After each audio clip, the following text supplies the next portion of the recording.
Seorang anggota Jabatan Pengangkutan Jalan dijatuhi hukuman penjara 2 tahun dan denda RM208,000 oleh Mahkamah Session di Melaka pada Jumaat selepas didapati bersalah terhadap 16 pertuduhan menerima suapan daripada pengusaha lori 9 tahun lalu.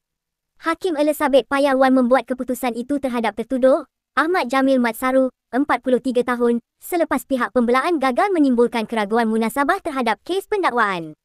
Tertuduh disabitkan bersalah atas 6 pertuduhan mengikut Seksyen 17(A) Akta Suruhanjaya Pencegahan Rasuah Malaysia 2009 yang memperuntukkan hukuman di bawah Seksyen 24(1) Akta sama, serta 10 pertuduhan di bawah Seksyen 165 Kanun Keseksaan.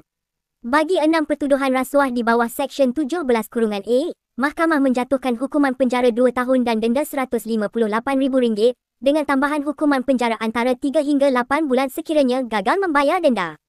Hukuman penjara diperintahkan berjalan serentak bermula Jumaat.